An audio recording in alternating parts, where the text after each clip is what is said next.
네, 오늘 정치권 이슈들은 조청래 전 여의도연구원 부원장, 김성회 정치연구소 Y소장과 함께 자세하게 짚어보겠습니다. 어서 오십시오. 안녕하십니까. 네, 민주당 이야기부터 해보겠습니다. 이재명 대표가 오늘 오전에 전당대회 돈봉투 의혹과 관련해서 공식 사과를 했습니다. 또 자체 진상조사가 아니라 수사기관에 수사를 요청하겠다 이런 뜻도 밝혔는데 먼저 돈봉투 의혹이 제기된 지 닷새 만에 이재명 대표가 사과에 나선 배경을 어떻게 봐야 될지 오늘 먼저 소장님 의견부터 듣겠습니다. 지금 이런 상태라면 매를 맞지 않을 수가 없죠. 일단 줬다는 사람 진술을 하고 있는 상태이고요. 네. 당시에 선거의 관행으로 놓고 봤을 때 벌어질 수 있는 일이라는 판단이 되는 상태라고 하면 지금 뭐 일부에서는 액수가 뭐 크지 않다라는 이야기들 하는데 300만 원이 어떻게 작은 돈입니까? 누군가에게 한 달 월급이 넘는 돈을 자기들끼리 주고받았다라고 하고 이것이 사실이라면 정말 있을 수가 없는 일이라고 생각하고요. 네. 게다가 2021년 선거는 오프라인으로 사람들을 모아야 되는 소위 말하는 예전처럼 아이고 뭐 서울까지 올라오는데 고생 많으셨으니까 여기 뭐 설렁탕이라도 한 그릇 하십시오라고 건넬 수 있는 성질의 돈도 아니거든요. 그런 상태로 간다면 관행적으로 주고받았다라고 하더라도 민주당 입장에서는 이것을 용인하거나 받아들일 필요가 없다라고 생각합니다. 거기에 대해서 뭐 이재명 대표도 뜻을 같이 하고 있다라고 생각하고요. 특히 권리당원들 같은 경우는 이러한 활동들을 통해서 대의원들의 투표가 만약 왜곡됐다라고 하면 권리당원의 권리가 침해당한 상태거든요. 네. 강경하게 대응할 수밖에 없고 여기에 대해서 뭐라고 하겠습니까? 검찰이 수사를 하고 공정하게 수사를 하고 엄정하게 법 집행을 하길 기대하고 있을 뿐입니다. 네, 원장님께서는 어떻게 보십니까?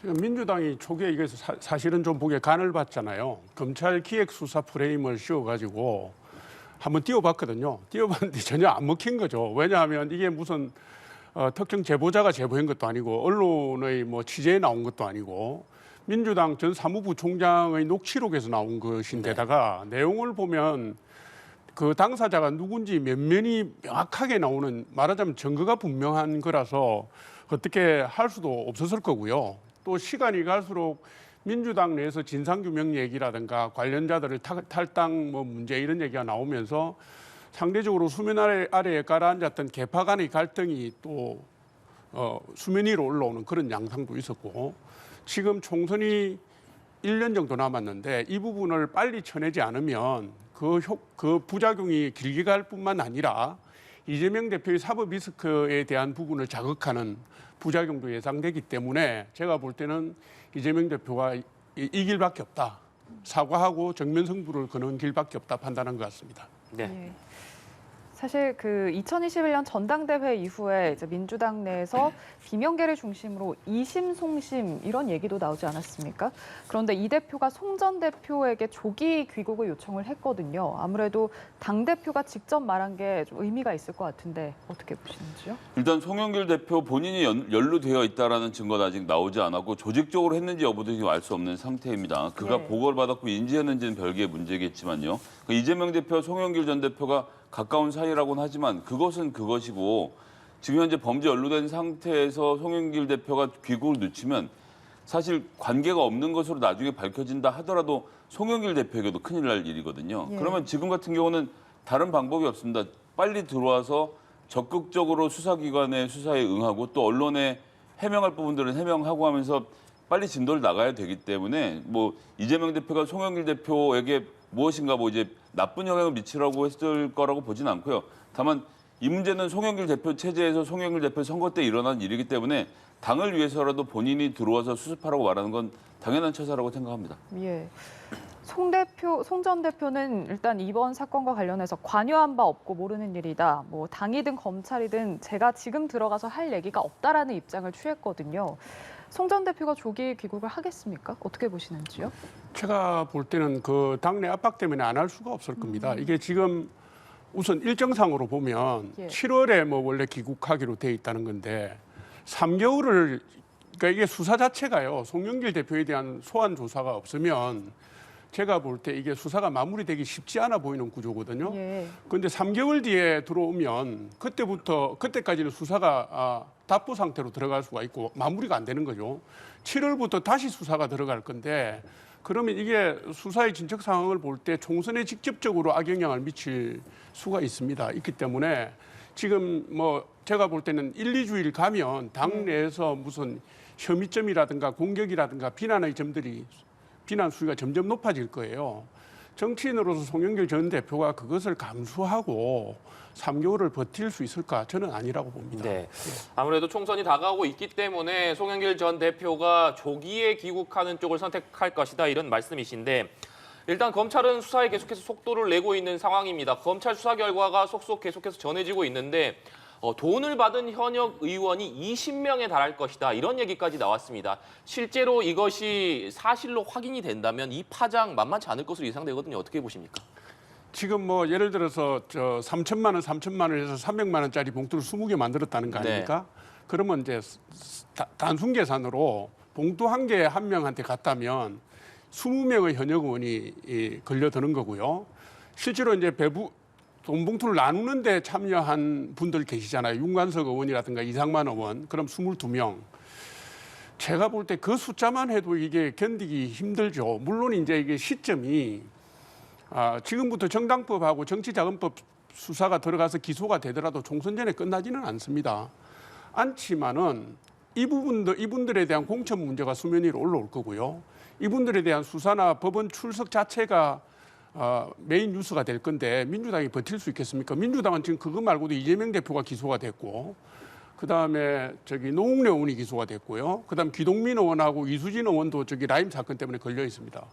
지금 민주당 169석의 15% 정도가 지금 기소되게 생겼거든요. 제가 볼 때는 이거는 민주당이 빨리 손절하지 않으면 총선에서 민주당 자체의 기반 자체가 흔들릴 거다. 저는 뭐 정상적인 형태로 정치가 갈 수가 없다고 지금 생각하고 있습니다. 네. 자정 활동에 들어가야 된다. 네. 일단 뭐 돈을 받은 사실이 아직까지 확인이 된 것이 아니고 확인되기까지의 과정도 뭐 쉽지 않을 것이 예상이 됩니다만 일단은 검찰이 돈을 받은 의원들을 특정을 한다면 일단 소환해서 조사하는 모습은 일단 예상이 되기 때문에 민주당 의원들이 줄줄이 검찰에 소환돼서 조사를 받는 모습 자체만으로도 악영향이 크지 않겠습니까? 지금 와서 내가 그때 누구에게 돈을 줬다라고 진술을 하는 것과 그 당시에 돈 준 사람들 명단이 추려져서 어디론가 보고된 것은 또 이 하늘과 네. 땅의 차이가 있습니다. 그 당시에 보고했다라고 하면 거짓 보고가 아닐 가능성이 더 높아지기 때문에 그리고 지금 이정근 부위원장 같은 경우는 지금 진술을 검찰이 하고 있는 것으로 저희가 봐야 되지 않습니까?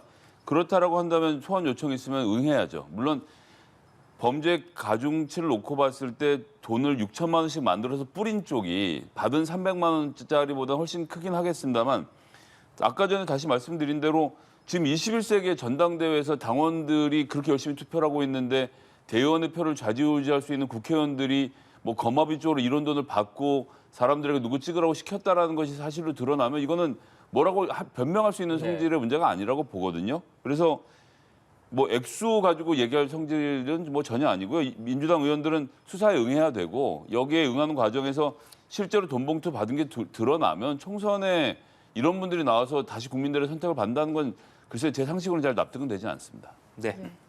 국민의힘 계속해서 공세 수위를 높이고 있는데 오늘은 국회 법사위에서 관련 긴급 현안 질의를 하자 이렇게 요구를 했거든요. 자, 국민의힘의 요구는 어떻게 보고 계신지요? 지금 뭐 현역 의원 20여 명이 수사 선상에 뭐 모릅니다만은 기소 가능성이 있고요. 지금 출소안을 앞두고 있는데 이게 지금 우리나라의 시대의 돈봉투 사건입니다. 제가 볼 때는 한국 정당사나 정치사에 남을 일이거든요. 이런 지금 국민의 신뢰를 저버리는 이게 심각한 일이 벌어졌는데 긴급 현안 질의를 안 할 방법이 있겠습니까? 제가 볼 때는 민주당이 이게 좀 껄끄럽고 싫겠지만은 이게 법사위 긴급 현안 질의에 민주당이 응하는 것이 재발 방지를 위한 국회 방안 마련의 첫걸음이다 이렇게 생각을 합니다. 예, 국민의힘에서 국정조사를 추진하는 방안도 검토하고 있다 이렇게 알려지고 있는데 사실 국정조사가 성사가 되기 위해서는 재적의원 과반 출석의원 과반 찬성 요건을 성립을 해야 하지 않겠습니까? 현재 지금 국민의힘 의석수만으로는 현실적으로는 좀 불가능한 상황인데 그럼에도 국조카드를 검토하는 배경은 뭐라고 보시는지요? 일단 본인들과 많이 연루되어 있는 50억 특검 지금 관련된 법이 법사위에서 계속 논의 중이고 김건희 여사 관련된 특검도 이야기가 되고 있습니다. 이것을 효과적으로 협상할 수 있는 카드가 없었던 국민의힘 입장에서는 50억 클럽 특검을 무마하기 위해서라도 뭐 거래를 해보려고 시도를 할 것 같은데요. 저는 전혀 다른 성질의 문제라고 보기 때문에 민주당이 이번 뭐 국정조사들을 받고 50억 특검을 취소하거나 이런 일은 있어서는 안 된다고 생각합니다. 네, 알겠습니다. 이번에는 오늘 나온 여론조사 결과 보시면서 대담 계속 이어가도록 하겠습니다. 리얼미터 정당 지지도 결과 보실 텐데요. 국민의힘이 33.9%, 민주당이 48.8%로 조사가 됐습니다. 국민의힘 지지율이 다소 낮아졌고 민주당 지지율은 올랐는데 일단 지금까지의 리얼미터 여론조사 결과를 보면 민주당이 국민의힘을 5주째 오차범위 밖에서 앞서고 있습니다. 그럼에도 불구하고 이번에 돈봉투 의혹이 터져 나왔기 때문에 정당 지지율에 분명한 영향을 미칠 수밖에 없어 보이거든요. 어떻게 보십니까? 돈봉투 사건이 이제 그 검찰 압수수색을 통해서 언론에 알려진 게 지난 12일입니다. 네. 근데 오늘 지금 말씀하신 리얼미터 조사는 제가 보니까 10일하고 14일 사이에 이루어졌더라고요. 네. 그러니까 돈봉투 사건이 그 반영이 될 시간적 여유가 없었어요. 그러니까 여론조사는 보통 이제 그 반영이 되는데 최소 일주일에서 2주일. 특히 이런 사건의 경우는 민주당이 대응을 어떻게 하느냐까지 국민들이 지켜보고 계시는 거거든요. 그래서 민주당이 뭐 엿새 동안 5일 동안 거의 아무것도 하지도 않았고 지금에 와서도 이미 이루어지고 있는 수사에 대해서 수사기관에 맡기겠다는 식의 원론적 오늘 이재명 대표가 발언을 하셨는데 그런 수준이라면 제가 볼 때는 다음 조사에서는 상당폭이 하락하지 않겠나 이렇게 예측을 해봅니다. 네. 소장님께서는 어떻게 보십니까? 뭐 매를 맞아야죠.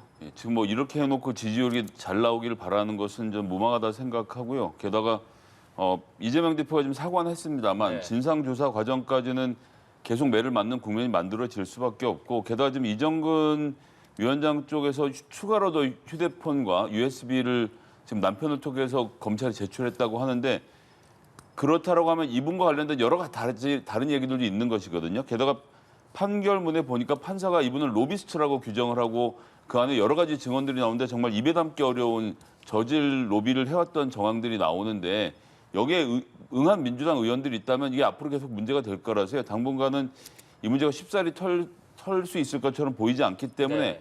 그렇기 때문에 정말 말 그대로 사직생의 각오로 연루자들 다 쳐내는 그 비상한 각오를 당 지도부가 세워야 된다고 생각합니다. 네.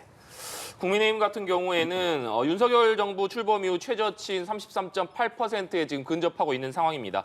그런데 주목되는 점이 당 텃밭인 대구 경북 민심입니다. 민주당 지지율이 9.2%포인트 상승한 반면에 국민의힘 지지율은 6.2%포인트가 오히려 떨어졌는데 이 배경은 어떻게 봐야겠습니까? 참 답답하죠. 이게 이제 윤석열 정부에 대한 국민들의 기대치가 정부 출범부터 지금까지 상당히 높다. 네. 이 점을 감안을 해야 되고요. 그다음에 지금 집권 여당은 정부가 한 축, 대통령실 정부 당이 각각 축인데 이 세 축이 어떤 행태를 보이느냐가 상호 영향을 미치는 관계라고 봐야 됩니다. 그러니까 지금 국민의힘은 막말 파동이라든가 리더십 논란이 있었고요. 그다음에 쭉 한두 달 사이에 정책 메시지 혼선 주 69시간 근로제 같은 것도 있었고 그다음에 정부의 외교 문제, 외교 안보 사안과 관련된 대응 문제 이런 게 다 있었고 그게 통으로 엮이면서 국민의 기대치에 많이 못 미친다라는 그 실망 정서를 국민들이 보이고 계신 거고요. 민주당은 지금 돈봉투 사건이 터지기 전까지는 지금 이재명 대표의 사법 리스크가 한 2년 정도 끌었어요. 네. 그러니까 국민들 사이에 그 부분에 대한 피로도가 굉장히 많이 쌓였고 거기에 대한 반응하는 내용도 덜 둔감해진 거죠. 그래서 민주당에 대한 실망 정서들은 부분적으로 적어지는 그러니까 기대치가 올라가는 형국이어서 여러 가지 어려움에도 불구하고 집권 여당은 하락하고 민주당은 상대적으로 상승하는 부분을 보였던 거죠. 그런데 이제 원래 국가 경제가 어렵고 민생이 어렵고 또 여러 가지 사회적인 문제가 중첩되어 있을 때는 정부 여당에 대한 기대치가 높아지는 겁니다. 그러니까 국민들의 실망 정서가 더 크게 집권 세력에게 투영된 결과다. 이렇게 봅니다. 네. 소장님께서는 어떻게 보고 계십니까?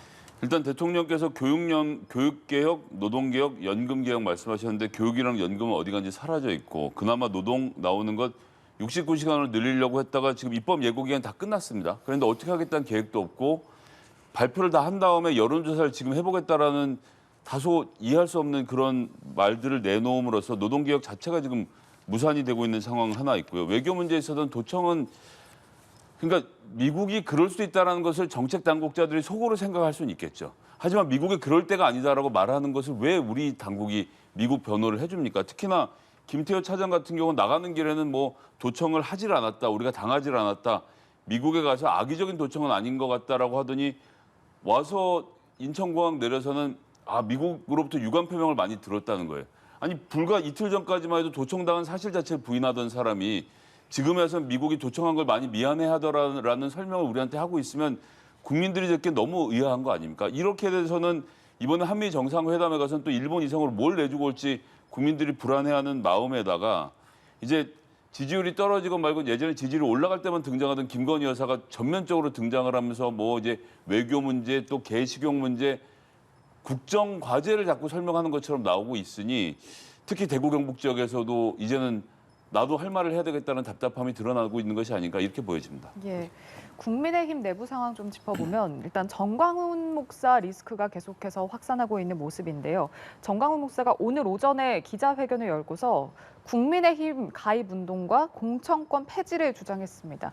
예고했던 건 국민의힘과 결별 선언이었거든요. 결별 선언이 아니라 이런 주장을 하고 나선 속내는 뭐라고 보시는지요? 정광훈 목사의 정치에 대한 집착이 매우 강하다는 느낌을 저도 받았어요. 그러니까 메시지는 두 가지 아닙니까? 국민의힘에 많이 당원 가입을 해야 된다. 그다음에 당이 가진 공천권을 폐지하고 경선에 의해서 해라, 100%. 그 얘기인데 그 얘기는 뭐 액면 그대로 그렇습니다.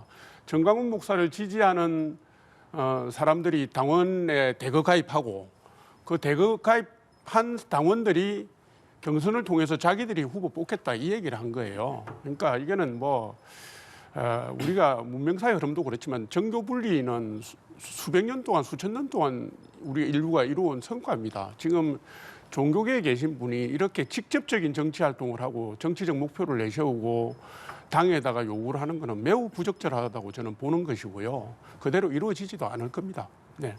네. 국민의힘이 먼저 정광훈 목사와 결별을 선언해야 한다라는 얘기가 계속해서 나오고 있는데 김기현 지도부는 어떤 입장을 내놓을 거라고 보시는지요?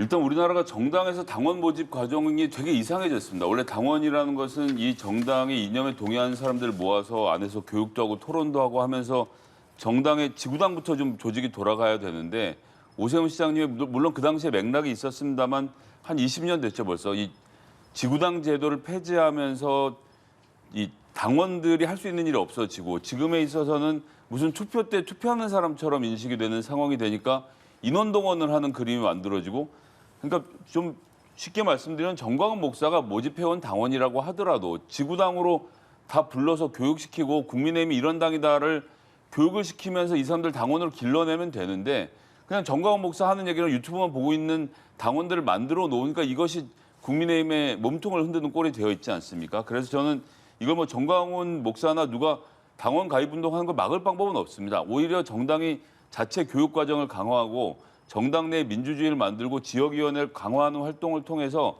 당원들이 내가 당원이구나라는 생각을 들게 만들어주는 게 저는 정답이라고 봐서 어렵더라도 정도를 걷는 것이 맞다고 생각합니다. 네.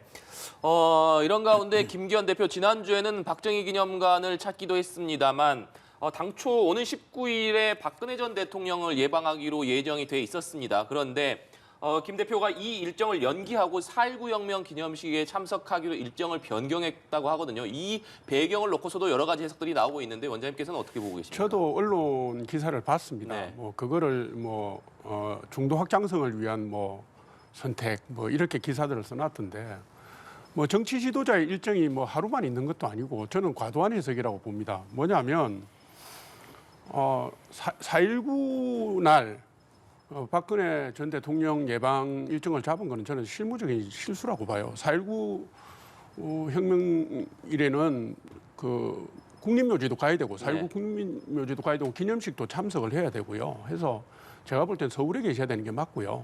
그 일정에 맞추어서 오후에 남는 시간을 다른 일정을 만든 거라고 저는 봅니다.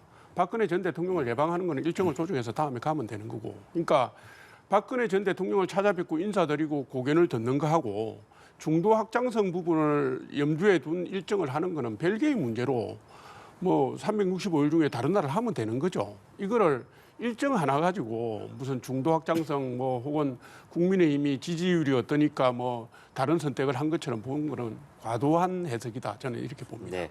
중도 확장성을 염두에 둔 일정 변경으로 해석하는 것은 좀 과하다 이런 말씀이신데 어떻게 보십니까? 근데 처음 일정을 잡았을 때 지지율이 떨어져서 잡은 게 사실이지 않습니까? 뭐 지금 취소한 여부는 잘 모르겠고 그 당시부터 행보가 벌써 맞질 않았던 겁니다. 지금 국민의힘은 어쨌거나 당정 융합이라고 해서 똘똘 뭉쳐갖고 윤석열 대통령과 김기현 당대표 이렇게 한 몸으로 움직이는 데다가 어떤 경우에는 김기현 당대표의 존재감은 보이지 않고 대통령이 직접 최고위원들에게 지시하는 것 같은 분위기도 만들어지고 예를 들면 대통령실에서 뭐 김재원 최고위원은 징계해라. 또 항상 대통령과 소통을 잘하고 있는 것 같은 장해찬 최고위원이 나와서 전광훈 목사에 대한 공격을 막 하고 이쪽에서는 또 전광훈 그러니까 그러는 과정에서 김기현 당대표가 뭔가 주도권을 전혀 못 쥐고 있는 그림. 그래서 박근혜 전 대통령을 만나서 지지율 회복을 꽤 한 것 같은데 먼저 해야 될 게 있습니다. 바로 윤석열 대통령을 만나는 겁니다. 원래 2주에 한 번씩 식사를 하든 뭐라든 독대를 통해서 힘을 실어주기로 했는데 지금 윤석열 대통령이 안 해주고 있는 거 아닙니까? 그러면 김기현 대표가 본인 지지율 회복하고 제대로 돌아가게 만드는 첫 걸음은 대통령과의 관계 회복부터일 것 같은데요, 제 생각에. 네. 이 부분은 좀 어떻게 보십니까? 대통령과 지금 김기현 대표 간의 독대가 이루어지지 않고 있는 것 아니냐 이런 말씀이신데 이 부분은 어떻게 보십니까? 애초에 말씀하신 2주에 한 번씩은 지금 정기적으로 이루어지고 있다는 징후는 보이진 않습니다, 공개적으로. 예. 그러나 대통령과 그 당 대표의 소통은 제가 볼 때는 뭐 문제 없이 이루어지고 있을 거고요. 뭐 요즘에 유선으로 전화로 할 수도 있고 또 혹은 참모들 간에 소통을 할 수도 있고 어쨌든 그 당원들께 약속하신 거고 국민들께 약속하신 거니까 차제에 제가 볼 때는 정기 회동이라는 게 이루어질 거다 이렇게 보고 있습니다. 네. 예. 자, 그런가 하면 윤석열 대통령의 미국 국빈 방문을 앞두고 있는 상황에서 신임 의전 비서관에 김승희 선임 행정관이 임명이 됐습니다. 자, 이게 직무대리를 맡고 있었던 김승희 의전 비서관이 공식으로 임명이 된 건데 일단 김 비서관이 김건희 여사 최측근으로 알려져서 지금 야당 쪽에서 비판이 나오고 있는 상황이거든요. 이 논란은 어떻게 보고 계신지요? 그러니까 처음부터 이분을 임명했다라고 하면 대통령실에서 능력을 인정받아서 했다 뭐 이런 식으로 그림이라도 그려보겠는데 이 김승희 대표가 이제 아이오 라이브 마케팅 기획사 대표를 했죠. 2009년에 고려대학교 이제 언론정보대학원에서 미디어 뭐 최고위 과정에서 김건희 여사하고 인연이 맺어진 것으로 알려져 있고요. 예. 그래서 윤석열 검찰총장이 마치고 나서 7월에 처음 윤봉길 의사 기념사업회에서 연설할 때 장소 대여부터 시작했던 분인 걸로 알고 있는데 그냥 그 공으로 선임 행정관으로 들어온 거 아닙니까? 그리고 김범일 이 지금 그 당시에 의전 비서관 같은 경우는 외교부에서도 능력을 인정받아서 SK의 부사장으로 스카웃돼서 들어갔던 사람인데 어쨌든 윤석열 정부에 복무하겠다라고 다시 들어왔던 비서관이 1년도 안 돼서 선임 행정관에게 발에 채워서 나간 꼴이 되어버리지 않았습니까? 그 당시 이미 언론들이 다 선임 행정관과 비서관의 갈등을 보도하는데 아니 어느 조직의 선임계 행정관과 비서관이 갈등을 빚을 수가 있습니까? 선임 행정관의 항명이고 있을 수 없는 일이죠. 그러니까 그것을 보더라도 의전 비서관 자리는 김건희 여사가 본인 원하는 그림대로 채워 넣으려고 했다는 것이 드러나는데 이제 와서 전문성 얘기하는 것은 글쎄 대통령실로서 너무 궁색한 이야기이고요. 이런 식으로 김건희 여사가 정말 뒤에서 남편으로서 부인의 내조만 하겠다라고 했던 약속은 다 어디로 간 것인지 묻지 않을 수가 없네요. 예. 부원장님 어떻게 보시는지요? 아니 뭐 제가 볼 때는 뭐 민주당이 김건희 여사 건만 나오면 벌떼같이 일어나가지고 때려요. 이게 일종의 제가 볼 때는 때린데 또 때리는 프레임 전략인 것 같아요. 역대 지금 의전 비서관을 보면 두 부류로 나뉩니다. 하나는 외교부에서 온 분들이고 또 하나는 행사 기획 이미지를 추구로 하는 이벤트 전문가들이 왔어요. 우리가 잘 아는 문재인 정권 때 타견민 같은 사람이죠. 그러면 김성희 지금 의전 비서관은 행사 기획 전문가고 그다음에 지난 1년 가까이 의전 비서관실에서 선임 행정관을 했습니다. 선임 행정관은 잘 아시는 것처럼 2급 공무원 자리입니다. 비서관 바로 밑에 자리예요. 그러니까 비서관을 보좌해서 의전 비서관실의 일을 다 해온 사람입니다. 그분을 뭐 특정 학교에 김건희 여사와 한때 뭐 공부를 했다고 해서 안 된다고 하는 이유가 저는 뭔지를 모르겠습니다. 그러면 그분이 예를 들어서 의전 업무와 상관없는 데 있다가 갑자기 뭐 이렇게 들어온 거라면 모르지만 업무의 연속성이라든가 또 그분의 전문성이라든가 이런 걸 볼 때는 저는 하등에 문제가 될 게 없다 이렇게 보고 있습니다. 네. 특히나 최근에 김건희 여사가 단독 행보를 늘리고 있는데 이 동물보호단체들과 만났을 때는 개식용을 정부 임기 내에 종식하도록 하겠다 이런 발언을 했고 납북자 가족들을 만난 자리에서는 북한에 강한 목소리를 낼 수 있어야 한다 이런 얘기를 했습니다. 대통령실에서는 김건희 여사를 부르는 곳이 워낙 많기 때문에 활동이 잦을 수밖에 없다 이런 설명을 했습니다만 원장님께서 말씀해 주신 대로 민주당에서는 최근에 김건희 여사의 행보를 놓고 굉장히 집중적인 비판을 내놓고 있거든요. 이 부분은 어떤 배경으로 봐야겠습니까? 아니 그러니까 그게 프레임 전략이라고 제가 말씀드렸지 않습니까? 그러니까 부정적으로 한번 낙인 찍은 곳에 계속 낙인을 찍는 겁니다. 그건 뭐 정치권에서 아주 익숙한 네거티브 수법이에요. 지금 말씀하신 것처럼 김건희 여사의 최근 일정을 보면 동물보호단체 만났고요. 12일 날 납북자 응유자 유가족 가족 면담을 했고 그다음에 13일 날 전몰 순직 군경 유족 면담을 했고요. 14일 날 새마을 이동 빨래방 봉사하는 데 갔고 대전의 태평 전통시장 갔습니다. 그다음에 최근에 리모델링을 마친 프랑스 대사관 개관식에 참석하셨어요. 이 내용이 여러분들이 보시기는 어떻습니까? 제가 볼 때는 대통령께서 가지 못하는 말하자면 대통령 일정상 사각지대에 놓여 있는 꼭 필요한 일정의 영부인이 되신 것인 거라고 저는 보여집니다. 여기 어디에 뭐 사진 찍기 위한 자신을 부각시키기 위한 게 어디에 있습니까? 가서 하신 정상적인 활동조차도 민주당에서 낙인 찍기를 해가지고 군경 유가족 같은 경우는 눈물을 흘리게 만들고요. 뭐 지나친 댓글을 단다든가 이런 공격을 하지 않았습니까? 그러니까 대통령께서 수행하지 못하는 역할을 보완적으로 하는 것이 영부인의 원래 역할이고요. 좀 죄송한 말씀이지만 문재인 정권 때 영부인이 하셨던 활동과 비교해 보더라도 제가 볼 때는 내용면이나 일정의 구성면이나 하등에 문제될 게 없다고 저는 생각합니다. 지나친 공세다 이렇게 이해합니다. 네, 지나친 정치 공세다 이렇게 말씀해 주셨습니다. 어떻게 보십니까? 그러니까 모든 영부인들이 일정을 다 소화했죠. 특히나 뭐 복지라든지 또 어려운 곳, 소외된 곳을 찾아다니면서 인사도 하시고 예전에 모든 영부인들 다 했습니다. 그거 뭐라고 할 수 있나요? 안 하겠다고 했으니까 저희들이 뭐라고 하는 거죠. 안 하겠다는 얘기가 처음부터 없었으면 다른 문제라고 보고 뭐 정치차별 부인이 너무 싫어하고 한 발 더 나가서 부속실도 만들지 않겠다. 내조 말고는 할 게 아무것도 없다라고 했으면 부속실을 만들고 영부인으로서 활동을 하시든가. 게다가 영부인이라는 명칭도 안 쓰겠다고 한 거 아닙니까? 그러니까 어쨌든 예전 영부인들이 했던 활동대로 하시려면 이걸 기록으로 남겨야 되거든요. 제2부속실장이 있고 그리고 일정이 어떤 루트를 통해서 들어온지 확인이 되고 이 일정은 이래서 참석, 이 일정은 이래서 불참 이것이 다 기록으로 남고 이게 대통령 기록관에 들어갈 준비가 된 상태로 대통령과 대통령 부인의 일정이 짜져야 하는데 지금은 그냥 두루뭉술 제1부속실 누가 하는지도 모르는데 안에서 뭐 이렇게 일이 만들어지고 일정이 만들어지고 일정이 준비되는 과정이 잦게 벌어지면서 도대체 이 행사는 누가 준비한 거냐는 질문에 대통령실이 자꾸 답변을 못 하니까요. 제2부속실 만들고 그리고 나서 간단하게라도 해명을 하시고 뭐 이만저만해서 배우자 역할만 하려고 그랬는데 안 되겠어서 영부인 역할 하겠다라고 하고 하시면 제가 보기엔 국민들이 이해하지 않을까요? 저에게 필요한 건 기록이라고 생각합니다. 네, 제2부속실을 지금이라도 만들어야 되는 것 아니냐. 이 부분은 어떻게 생각하십니까? 네, 뭐 대통령께서 국민들에게 공약하신 내용이라서 사실상 조금 망설이고 어려움을 겪고 있는 건 사실인 것 같아요. 근데 제 개인적인 생각으로도 대통령께서 국민들에게 동의를 구하시고 설명을 하시고 동의를 구하시고 제2부속실을 만드는 것이 저는 맞다고 생각합니다. 하고 아마 지금 5월 10일이면 1년이 되니까 네. 1년 지나고 나면 적절한 과정을 거쳐서 아마 고민을 하지 않을까 제 개인적으로는 그렇게 기대를 해봅니다. 네. 예.